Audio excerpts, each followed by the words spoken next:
Hello and welcome to Aspire Academy. मेरा नाम है तारिक अनवर और आज हम लोग देखने जा रहे हैं डिटर्मिनेंट का ही सबसे लास्ट टॉपिक है मेरा, क्या है वो, क्रैमर्स रूल। और क्रैमर्स रूल का ये मेरा लेक्चर 2 है।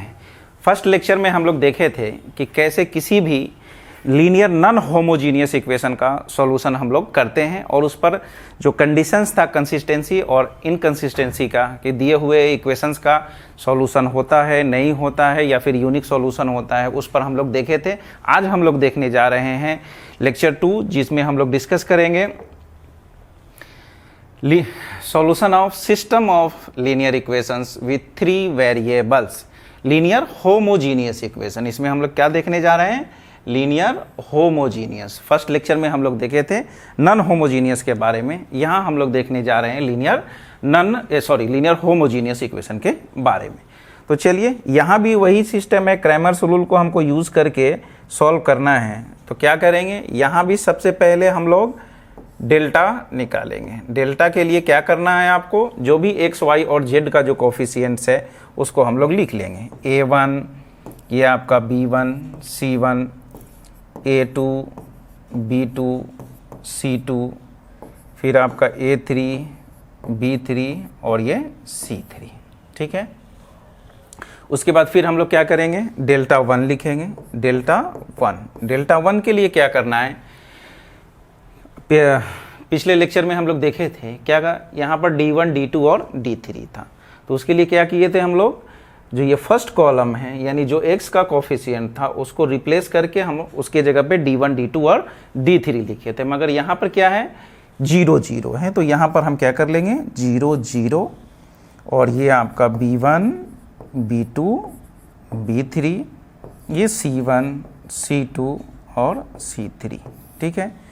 अब आपको प्रॉपर्टीज़ में मालूम है कि अगर किसी भी डिटर्मिनेंट का कोई भी एक रो या कॉलम अगर उसका सारा एलिमेंट्स 0 हो जाता है तो उसका वैल्यू क्या हो जाएगा, 0। यानी यहाँ से डेल्टा 1 का वैल्यू क्या हो जाएगा, 0। उसके बाद देखते हैं फिर आपको डेल्टा 2 निकालते हैं। डेल्टा 2 के लिए हम लोग क्या करेंगे, अब y के जगह पे ये जो y का कोफिशिएंट्स है B1 B2 B3, इसके जगह पर हम इसको सेट करेंगे 0 0 को। ये मेरा A1 A2 A3, ये 0 0 0 और ये मेरा C1 C2 एंड C3 है। इसको हम इसका भी वैल्यू क्या हो जाएगा, 0। क्यों, क्योंकि इसका जो कॉलम 2 है उसका सभी एलिमेंट्स क्या है, 0 है, इसलिए ये डिटर्मिनेंट का जो वैल्यू होगा वो क्या होगा, 0। नेक्स्ट देखते हैं डेल्टा 3 के लिए। डेल्टा 3 में क्या हो जाएगा, फिर आपका इसके जगह पे ये जो C1 C2 C3 है इसके जगह पर हम क्या सेट कर देंगे, 0 0 और 0। तो बाकी को हम लोग एज इट इज़ लिख लेते हैं यहीं से, A1 A2 A3 and B1 B2 B3। यहाँ भी क्या है, कॉलम 3 आपका क्या है, 0 है, तो उसका वैल्यू क्या हो जाएगा, 0 हो जाएगा। अब यहाँ पर देख रहे हैं कि डेल्टा 1 डेल्टा 2 एंड डेल्टा 3 तीनों का वैल्यू यहाँ पर क्या है, 0 है।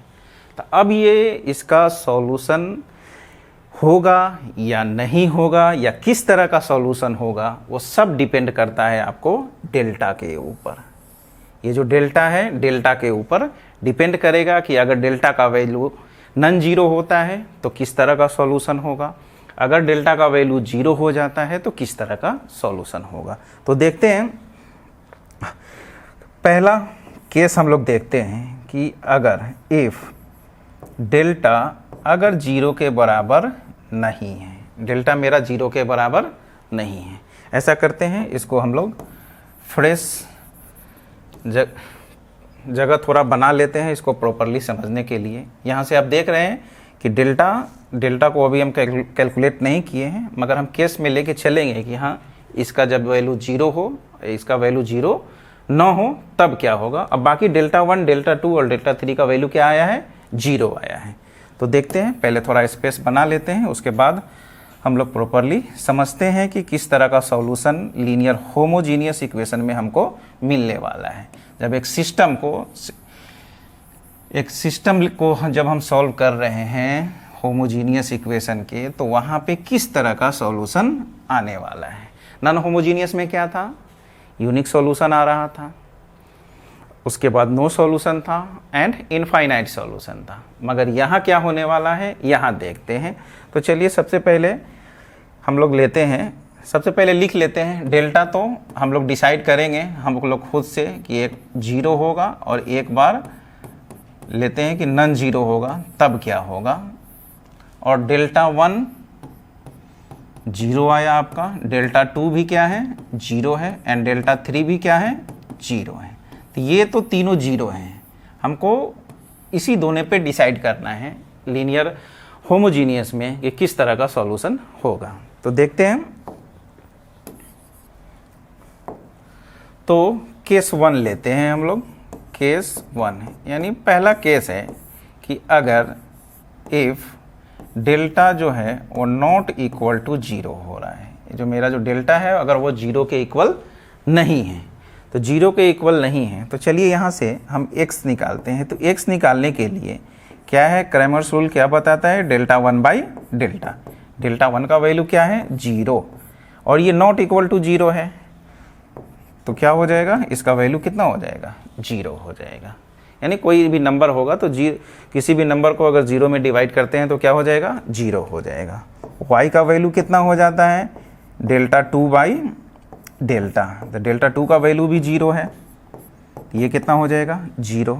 एंड z का वैल्यू जो क्या हो जाएगा डेल्टा 3 बाई डेल्टा, इस डेल्टा 3 का वैल्यू भी क्या है 0 है, तो 0। देख रहे हैं कुछ अलग सा एक इक्वेशन सॉल्यूशन आ गया यूनिक सा, क्या है x बराबर भी 0, y बराबर भी 0 and z is equal to 0।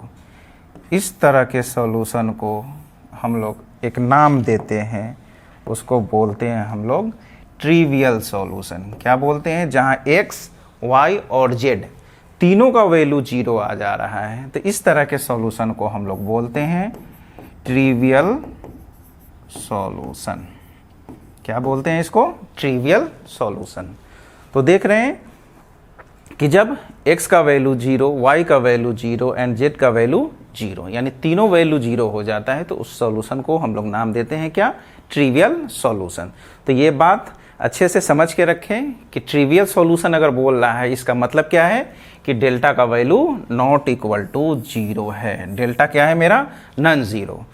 हर साल जेई मेंस में यहाँ से क्वेश्चन होता है कि ट्रिवियल सॉल्यूशन के लिए, नन ट्रिवियल सॉल्यूशन के लिए। नन ट्रिवियल सॉल्यूशन अभी हम आगे डिस्कस करेंगे, मगर ये समझ ले कि अगर ट्रिवियल बोल रहा है तो ट्रिवियल के लिए क्या होना चाहिए, डेल्टा नॉट इक्वल टू 0। और नन ट्रिवियल के लिए अब देखते हैं, नन ट्रिवियल सॉल्यूशन के लिए केस 2 देखते हैं। केस 2 में चलिए इसको थोड़ा पहले साफ कर लेते हैं। केस 2 में हम लोग देखेंगे कि डेल्टा का वैल्यू 0 होता है, 0 लेके।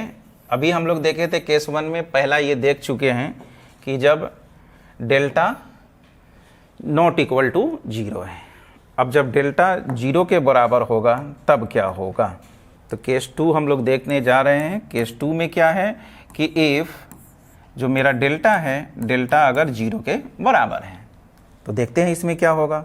इसमें जो x का वैल्यू आप निकालिएगा डेल्टा 1 बाई डेल्टा, ये भी कितना हो जाएगा 0 बाई 0। यानी इसको ऐसा लिख लीजिए कि अगर डेल्टा आपका 0 हो रहा है एंड डेल्टा 1 भी 0 है आपका, डेल्टा 2 भी 0 है एंड डेल्टा 3 भी क्या है 0 है, तो क्रैमर्स रूल में यानी फर्स्ट लेक्चर में हम लोग देखे थे कि अगर डेल्टा भी 0 है and delta 1, delta 2 and delta 3 भी 0 है, तो इस केस में क्या होगा, इनफाइनाइट सॉल्यूशन होगा। ठीक है ना, वहाँ हम लोग देखे थे नॉन होमोजीनियस के केस में कि अगर डेल्टा भी 0 है, डेल्टा 1 भी एंड डेल्टा 2, डेल्टा 3 भी अगर 0 है, तो क्या कंडीशन होता था वहाँ, इनफाइनाइट सॉल्यूशन। तो यहाँ भी वही कंडीशन है, मगर इसको हम लोग एक नाम देते हैं। क्या नाम देते हैं इसको, इस पिछले वाले को, यानी जहाँ पर x is equal to 0, y और z दोनों 0 आया था, उसको हम लोग नाम दिए थे ट्रिवियल सॉल्यूशन का। क्या, ट्रिवियल। इस केस में जो सॉल्यूशन होगा ये क्या होगा, नन ट्रिवियल। क्या होगा, नन ट्रिवियल सॉल्यूशन। अब नन ट्रिवियल सॉल्यूशन कैसे निकालते हैं, किस तरह से हम इसके लिए एक कांस्टेंट को लेके आते हैं।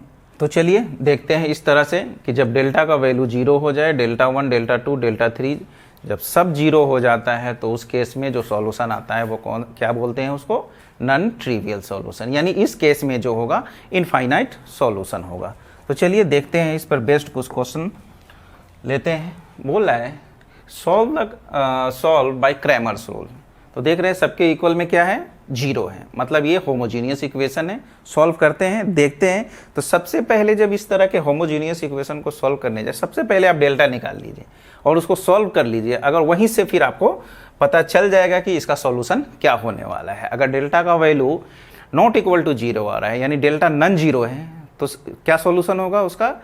ट्रिवियल सॉल्यूशन होगा। और यानी means x is equal to 0 and y and z is equal to 0 होने वाला है। तो देख लेते हैं, सबसे पहले हम लोग चेक करते हैं कि क्या है यहाँ पे डेल्टा का वैल्यू। तो चलिए डेल्टा लिखते हैं हम लोग, डेल्टा का वैल्यू निकालते हैं। क्या है यहाँ? 1, 1, -1, 1, -2, 1, उसके बाद फिर 3, 6 एंड -5। सॉल्व करते हैं इसको। इसके लिए प्लस साइन, माइनस और प्लस, रो वाइज हम इसको एक्सपेंड कर रहे हैं। तो देखिए यहाँ से 1 को सिलेक्ट करते हैं, तो यहाँ से क्या हो जाएगा? ये और ये आपका छूट जाएगा। 5 × 2 ये 10 हो जाएगा, 10 - 6। उसके बाद फिर -1, ये और ये जाएगा, ये आपका -5 एंड -3, -5 एंड -3। उसके बाद प्लस है यहाँ और -1 है, तो ये कितना हो जाएगा? -1। इसको सिलेक्ट कर लेते हैं, ये और ये, तो 6 × 1 = 6 एंड -6 तो +6 हो जाएगा। ठीक है, तो ये आपका हो जाएगा 10 - 6 4, -5 -3 -8, तो ये आपका +8 हो जाएगा। एंड 6 + 6 तो -12, तो कितना हो जाएगा? 12 - 12 0। Very good. यहाँ से डेल्टा का वैल्यू कितना आ गया? 0। और आपको मालूम है कि आगे जो नेक्स्ट हम लोग डेल्टा 1 निकालेंगे या फिर डेल्टा 2 निकालने वाले हैं या डेल्टा 3, वो सब क्या आने वाला है? 0। तो ये कौन सा केस आ गया? ये हो गया नॉन ट्रिवियल सॉल्यूशन के लिए। किसके लिए? नॉन ट्रिवियल सॉल्यूशन का केस हो गया ये आपका नॉन ट्रिवियल सॉल्यूशन। अब इस तरह से हम लोग कैसे निकालते हैं नॉन ट्रिवियल सॉल्यूशन को देखते हैं। अगर डेल्टा का वैल्यू 0 नहीं आता तो क्या हो जाता? सिंपल सा, x का वैल्यू 0, y का वैल्यू 0 एंड z का वैल्यू 0। तो देखते हैं। अब ये डेल्टा 1, डेल्टा 2, डेल्टा 3 जो है ये 0 होता है। वो देख लीजिए पिछले स्लाइड में, अगर कोई कन्फ्यूज़न हो तो। देख रहे हैं ना, क्या है? डेल्टा 1 का वैल्यू आएगा ही 0, क्योंकि इसके इक्वल में क्या है? 0 है। जैसे ही हम डेल्टा 1 के लिए x के कोफिशिएंट के जगह पर अगर ये 0 0 डालेंगे तो उसका वैल्यू क्या हो जाएगा? 0 हो जाएगा। तो बहुत सिंपल सी बात है। तो देखते हैं कि जब डेल्टा का वैल्यू 0 आ गया और डेल्टा 1, डेल्टा 2, डेल्टा 3 आपका क्या है? 0 है, तो नॉन ट्रिवियल सॉल्यूशन है। अब इस तरह के नॉन ट्रिवियल सॉल्यूशन को हम लोग कैसे निकालते हैं तो देखते हैं। थोड़ा सा स्पेस ले लेते हैं। हम तो कंफर्म हो चुके हैं कि इसका सॉल्यूशन क्या होने वाला है? Non trivial. तो नॉन ट्रिवियल सॉल्यूशन को हम लोग कैसे फाइंड आउट करते हैं देखते हैं। तो यहाँ पे क्या हो गया कि डेल्टा का जो वैल्यू हो गया आपका, डेल्टा का जो वैल्यू है कितना आ गया? 0 आ गया। तो मेरा जो सॉल्यूशन आने वाला है यहाँ पे क्या है? वो नॉन ट्रिवियल है। क्या है? Non trivial. अब निकालते हैं यहाँ पर से, किस तरह से निकालते हैं। तो चलिए इसको हम जो गिवन इक्वेशन है इसको इक्वेशन 1, 2 एंड 3 मान लेते हैं। ठीक है, अब क्या करते हैं, यहाँ से इक्वेशन 1 हम क्या करते हैं, इसमें से किसी एक को एलिमिनेट कर देते हैं। जैसे x हो या फिर y हो या z हो, किसी एक को एलिमिनेट कर देते हैं यहाँ से। तो देखिए यहाँ -z और +z है, तो हम क्या करते हैं, इक्वेशन 1 और 2 को हम सिंपली ऐड कर देते हैं। तो ऐड कर देंगे तो क्या हो जाएगा आपका x + y - z = 0, और ये क्या है फिर x minus 2y and plus Z जो है वो भी 0 है। इसको जब ऐड कर दीजिएगा आप, क्या हो जाएगा, माइनस जेड प्लस जेड क्या हो जाएगा, कैंसिल हो जाएगा आपका यहाँ से 2x and minus y is equal to 0। तो यहाँ से क्या हो जाएगा, 2x is equal to Y हो जाएगा। ठीक है, अब क्या कीजिए, मान लेते हैं कि let x is equal to कोई भी एक आर्बिट्री कांस्टेंट k ले लेते हैं। मान लेते हैं कि x क्या है मेरा, k है, या k का वैल्यू कुछ भी हो सकता है। तो हम एक यहाँ पर जनरल सॉल्यूशन निकालने जा रहे हैं कि अगर k का वैल्यू अगर हम चेंज करते जाएं तो x, y और z का अलग अलग वैल्यू मिलता जाएगा। यानी अगर हम k को इनफाइनाइट वैल्यू देते हैं तो वहाँ से हमको इनफाइनाइट नंबर ऑफ सॉल्यूशन मिल सकता है। ठीक है, तो देखते हैं कि मान लेते हैं कि x इज इक्वल टू अगर k है तो यहाँ से देखिए y का वैल्यू कितना हो जाएगा, y का वैल्यू आपका 2k हो जाएगा। ठीक है, अब इसके बाद x एंड y का वैल्यू निकल गया। अब z निकालना है तो किसी भी इक्वेशन में आप डाल दीजिए, या तो 1 में डाल दीजिए या 2 में या 3 में। चलिए हम लोग 3 में ही डाल देते हैं। तो फ्रॉम 1 और 2 के यूज से तो हम लोग क्या कर लिए, 1 में भी रख सकते हैं, नो प्रॉब्लम। तो फ्रॉम 1 से क्या हो जाएगा आपका, x का वैल्यू कितना है, k है, y का वैल्यू कितना है, 2k है, एंड z का वैल्यू निकालना है हमको, इज इक्वल टू 0। तो z का वैल्यू यहाँ से कितना हो जाएगा, 3k। ठीक है, तो यही जो हुआ, जो आपका जो non trivial solution x is equal to k, y is equal to 2k and z is equal to 3k है ना। क्या है k मेरा, k के अलग अलग वैल्यू के लिए इस x y z का क्या होगा, अलग अलग वैल्यू आएगा। अगर k का वैल्यू 1 रखते हैं तो x का वैल्यू 1, y का वैल्यू 2 एंड z का वैल्यू 3 आएगा। अगर k का वैल्यू 2 लेते हैं तो 2, ये 4 एंड 6। तो हो गया ना कि अगर k को अगर हम अलग अलग वैल्यू दे रहे हैं तो x y z का क्या होगा, अलग अलग वैल्यू आएगा। इस तरह से यानी n नंबर ऑफ सॉल्यूशन हम लोग निकाल सकते थे। तो यही है non trivial solution. Non trivial solution का केस क्रैमर्स रूल में भी जो हम लोग नॉन होमोजीनियस में देखे थे वही केस है। वहाँ नॉन होमोजीनियस था तो वहाँ हम लोग कंडीशन लगा के कि इनफाइनाइट सॉल्यूशन का क्या कंडीशन, वहाँ से सॉल्यूशन करते थे। यहाँ पर भी क्या है, होमोजीनियस में ये भी जो कंडीशन है इनफाइनाइट का है, क्योंकि यहाँ भी डेल्टा 0 है, बाकी डेल्टा 1, डेल्टा 2 एंड डेल्टा 3 भी 0 है। तो इस तरह से हम लोग नॉन ट्रिवियल सॉल्यूशन का इस तरह से हम लोग लिखते हैं। ठीक है, नेक्स्ट क्वेश्चन लेते हैं, बढ़ते हैं नेक्स्ट क्वेश्चन पे, देखते हैं अगला क्या है। यहाँ भी देख रहे हैं ये भी मेरा क्या है, एक होमोजीनियस इक्वेशन है। तो चलिए सबसे पहला मेरा जो अपना प्रोसेस है नॉन होमोजीनियस इक्वेशन में, सबसे पहले आप डेल्टा निकाल लीजिए। डेल्टा के लिए क्या हो जाएगा, 2 3 4 1 1 1 एंड आपका 2 -1 एंड 3। सॉल्व करते हैं इसको, देखते हैं क्या होता है। तो चलिए 2 को सिलेक्ट करते हैं, यहाँ से 2 को सिलेक्ट करेंगे तो क्या हो जाएगा, ये 3 एंड -1, तो 3 + 1। उसके बाद साइन दे दीजिए आप, प्लस माइनस प्लस का।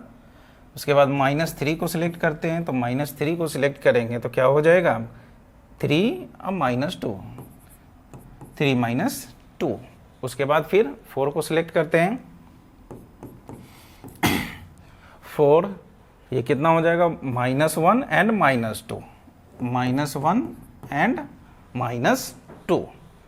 तो क्या हो जाएगा फिर देखिए, 3 1 4, 4 × 2 आपका 8 हो गया। 3 - 2 1 यानी ये -3 एंड यहाँ से फिर आपका -1 -2 -3 I × 4 -12। तो ये आपका 8 -15 यानी -7 हो गया। -7 जो नॉट इक्वल टू 0 है, यानी यहाँ से डेल्टा का वैल्यू 0 के बराबर नहीं आया। तो जैसे ही डेल्टा का वैल्यू नॉट इक्वल टू 0 होता है तो किस तरह का सॉल्यूशन हमको मिलना है, ट्रिवियल सॉल्यूशन।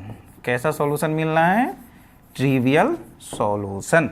ट्रिवियल सॉल्यूशन क्या है? सिंपल सा, उसका x का वैल्यू भी 0 होगा, y भी 0 होगा एंड z भी आपका क्या होगा? 0 हो जाएगा। तो होमोजीनियस इक्वेशन में बहुत आसानी से हम लोग दिए हुए सिस्टम ऑफ इक्वेशन को सॉल्व कर सकते हैं। ठीक है, देखते हैं next question. Find the value of k which the homogeneous system of linear equations has non-trivial solution। आ गया, ठीक है। इस तरह का क्वेश्चंस कि नॉन ट्रिवियल सॉल्यूशन हो, ट्रिवियल सॉल्यूशन हो, कंसिस्टेंट हो, इनकंसिस्टेंट हो। हाँ, एक चीज़ यहाँ पर कि इस तरह का क्वेश्चन हर साल आपको जेईई मेंस में एक क्वेश्चन यहाँ से रहता ही है, चाहे वो नॉन होमोजीनियस से हो या होमोजीनियस से हो, यहाँ से एक क्वेश्चन आपको हर साल रहना ही है। इसमें क्या बोल देगा आपको? के का, यहाँ का के का वैल्यू पूछ रहा है, ठीक है ना, और यहाँ क्या बोल रहा है? नॉन ट्रिवियल सॉल्यूशन, ठीक है ना। तो नॉन ट्रिवियल सॉल्यूशन कैसा सॉल्यूशन है? यानी यहाँ पर इनफाइनाइट सॉल्यूशन आता है, ठीक है ना। तो ये क्या है? कंसिस्टेंट है। क्या है? कंसिस्टेंट है। अब देखते हैं किस तरह से हम यहाँ पर के का वैल्यू। सबसे पहले तो क्या है कि नॉन ट्रिवियल सॉल्यूशन बोल रहा है, तो नॉन ट्रिवियल सॉल्यूशन के लिए क्या होना चाहिए? कि डेल्टा का वैल्यू 0 होना चाहिए। नॉन ट्रिवियल सॉल्यूशन के लिए क्या होता है? डेल्टा का वैल्यू 0 होता है। तो सबसे पहले हम लोग क्या करेंगे? के फाइंड आउट करेंगे। उसके बाद फिर क्या है? फाइंड द सॉल्यूशन, यानी एक हम एक्स वाई जेड का एक जनरल सॉल्यूशन निकाल लेंगे। तो देखते हैं, सबसे पहले यहाँ से हम लोग डेल्टा लिखते हैं। डेल्टा लिख देते हैं, क्या है? 2 3 -2, उसके बाद 2 -1 3, उसके बाद फिर 7 k एंड -1, ठीक है। तो क्या है? नॉन ट्रिवियल सॉल्यूशन है। तो आपको मालूम है कि फॉर नॉन ट्रिवियल सॉल्यूशन ऐसा करते हैं, पहले इसको हम थोड़ा सा एक्सपेंड करके सॉल्व कर लेते हैं, फिर कंडीशन लगाते हैं। चलिए, तो 2 को सिलेक्ट करते हैं। 2 को सिलेक्ट करेंगे तो कितना हो जाएगा? माइनस माइनस +1 हो जाएगा आपका। इसको इंटू कर लेंगे तो ये आपका 1 हो जाएगा एंड -3 के। उसके बाद -3 को सिलेक्ट करते हैं, 3 को सिलेक्ट करेंगे, यहाँ पर माइनस साइन होता है, तो क्या हो जाएगा? -2 एंड -21, -2 -21। उसके बाद फिर -2 को सिलेक्ट करते हैं, -2 को सिलेक्ट करेंगे तो ये कॉलम और रो छूटेगा आपका, 2k + 7 हो जाएगा। कितना हो जाएगा? 2k + 7। तो देखिए, इसको मल्टीप्लाई कर लेते हैं। यहाँ से कितना हो जाएगा? 2 -6k, और यहाँ से -21 एंड -2 -23 × 3, तो ये +69 हो जाएगा आपका। और यहाँ से -4k एंड -14। अब इसको सॉल्व कर लेते हैं हम। 69 एंड 2, ये आपका कितना हो जाएगा? 71, और ये -14 -6k एंड -4k -10k।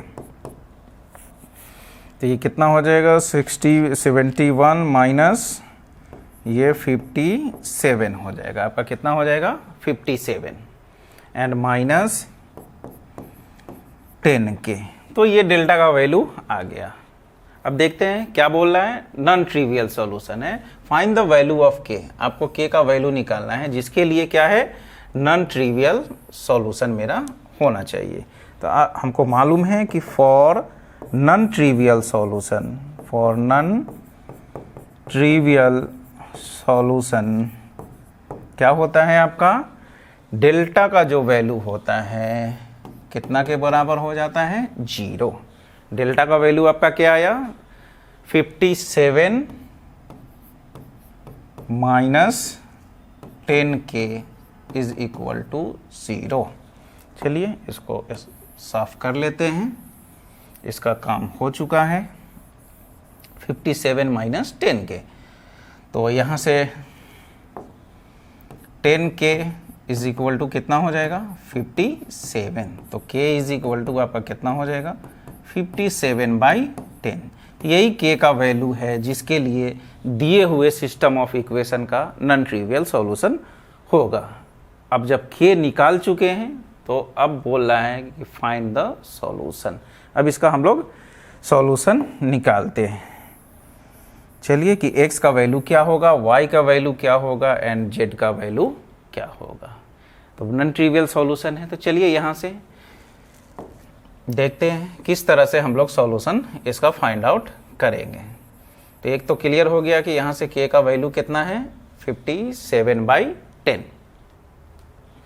अब आ जाइए इसको हम लोग मान लेते हैं इक्वेशन 1, इसको इक्वेशन 2 और इसको इक्वेशन 3। क्या करना है, किसी भी एक को आप यहाँ से एलिमिनेट कर दीजिए, ठीक है ना। तो चलिए यहाँ से देखते हैं, यहाँ 2x है इक्वेशन 1 एंड 2 में। तो क्या करते हैं, इक्वेशन 1 माइनस इक्वेशन 2 कर लेते हैं हम लोग। तो क्या हो जाएगा आपका 2x plus 3y minus 2z is equal to 0। And second equation जो है आपका क्या है 2x minus y and plus 3z is equal to 0। यहाँ से हम क्या करते हैं, इसको माइनस कर देते हैं, प्लस माइनस, तो क्या हो जाएगा आपका, यहाँ से x आपका खत्म, ठीक है ना। 3y एंड प्लस y ये आपका 4y एंड ये minus 5z is equal to 0। तो यहाँ से आपका 4y इज इक्वल टू कितना हो जाएगा 5z। तो y इज इक्वल टू आपका कितना हो जाएगा 5/4z। अब आपको मालूम है कि यहाँ से किस तरह से हम लोग नॉन ट्रिवियल सॉल्यूशन का हम लोग सॉल्यूशन लिखते हैं। देखिए क्या करेंगे, यहाँ पर मान लेते हैं कि let z is equal to, z को हम एक वैल्यू दे देते हैं, ऑलरेडी यहाँ के इन्वॉल्व है तो लेमडा दे देते हैं। यहाँ पर मान लेते हैं z क्या है, लेमडा है। तो जैसे ही z का वैल्यू आप लेमडा लेते हैं तो यहाँ से y का वैल्यू कितना हो जाएगा, y का वैल्यू क्या हो जाएगा 5/4 लेमडा। जैसे ही आपका z और y निकल गया, यहाँ से हम x निकाल लेते हैं तो किसी भी इक्वेशन से। चलिए देखते हैं, इक्वेशन 2 इसमें रहने देते हैं, 2 से या 1 से कहीं से भी। तो फ्रॉम 1 से ही हम लोग क्या करते हैं, x निकाल लेते हैं। तो देखिए 2x plus 3y plus 3y, y का वैल्यू क्या आया है 5/4 लेमडा माइनस 2z। तो माइनस 2z का वैल्यू कितना है लेमडा इज इक्वल टू 0 है। तो यहाँ से हम लोग x निकाल लेते हैं। तो ये आपका हो जाएगा 2x plus 5×3=15/4 lambda minus 2 lambda is equal to 0। यहाँ से हम निकाल लेते हैं 2x इज इक्वल टू, ये माइनस 2 इधर आके आपका प्लस 2 हो जाएगा, माइनस 50/15/4 लेमडा। यहाँ से आप 4 LCM लीजिए, 4 2 8 लेमडा माइनस 15 लेमडा। तो ये कितना हो जाएगा आपका -7 लेमडा/4। देयरफॉर यहाँ से जो x आपका निकल के आ जाएगा 2 डिवाइड में जाएगा तो -7 लेमडा/8। तो इस तरह से हम लोग x, y और z का वैल्यू निकाल लेंगे। जहाँ लेमडा क्या है मेरा लेमडा एक मेरा आर्बिट्री कांस्टेंट है, जहाँ पर डिफरेंट वैल्यू के लिए हमारे लेमडा के डिफरेंट वैल्यू के लिए डिफरेंट सॉल्यूशन हमको मिलने वाला है। तो चलिए हम फ्रेश से इसको लिख लेते हैं कि क्या क्या मेरा लेमडा का वैल्यू आया। k का वैल्यू तो पहला जो पार्ट था कि फाइंड k निकल चुका है, उसके बाद इसको सॉल्व करना था। तो सॉल्व करके हम लोग कहाँ तक आ गए हैं कि x, y और z तीनों वैल्यू हम लोग निकाल चुके हैं। तो ये x मेरा कितना आया -7 लेमडा/8, y का वैल्यू कितना आ गया हम लोग का 5/4 लेमडा एंड z का वैल्यू हम लोग लेम्डा मान चुके हैं। ये हुआ आपका सॉल्यूशन। ठीक है, तो ये जो चैप्टर है क्रैमर्स रूल जी, इसमें हम लोग क्या करते हैं, दिए हुए सिस्टम ऑफ इक्वेशंस को हम लोग डिटर्मिनेंट के हेल्प से हम लोग क्या करते हैं, सॉल्व करते हैं। ठीक है, तो ये बहुत ही इंपॉर्टेंट है, होमोजीनियस और नॉन होमोजीनियस दोनों से हर साल जेई मेंस में या आपके बोर्ड एग्जाम में भी क्वेश्चंस रहता ही रहता है। बस वहाँ पे क्या होता है, कुछ कंडीशंस जेई मेंस में, अगर सपोज इसी क्वेश्चन को अगर इस तरह से दे दे कि एक तो आपका हो गया कि चलिए यहाँ से जो नॉन ट्रिवियल सॉल्यूशन था उसके लिए आप क्या किए, सॉल्यूशन निकाल लिए। ठीक है, और इसी क्वेश्चन में पूछ देता कि फाइंड, इसी में हम ऐड कर रहे हैं कि अगर यहीं पर आपसे क्वेश्चन को पूछ देता कि find the value of x into y by z square. ठीक है, तो क्या करते, कुछ नहीं, x y z मेरा क्या है, निकला हुआ है, बस यहीं पर इसको हम पुट करेंगे, निकल लेंगे, तो आसानी से निकाल सकते हैं। तो देखते हैं क्या हो जाएगा। x का वैल्यू कितना है मेरा, -7 लेम्डा बाई 8 इंटू वाई का value 5/4 lambda by z square, यानी लेम्डा का स्क्वायर। ये कैंसिल हो जाएगा आपका इससे। ठीक है, तो ये हो जाएगा -35/32, very easy, x y by z square. ठीक है, तो इसी तरह से क्वेश्चन रहता है जेई मेंस में। तो आई होप समझ में आया हो सारा कुछ जो प्रोसेस है सॉल्यूशंस। और उसके बाद देखते हैं नेक्स्ट क्या है। तो हो गया आपका एंड, जो भी क्वेश्चन था हम लोग कर लिए नॉन होमोजीनियस पे। तो अगर आपको लग रहा हो कि आपका ये जो कंटेंट है मेरा, ये लेक्चर जो है अगर आपके लिए हेल्पफुल है, तो आप वीडियो को लाइक ज़रूर करें और साथ साथ जो चैनल है उसको सब्सक्राइब कर लें और बेल आइकन को प्रेस कर लें, ताकि जो आने वाले वीडियोज़ है उसका नोटिफिकेशन आपको मिलता रहे।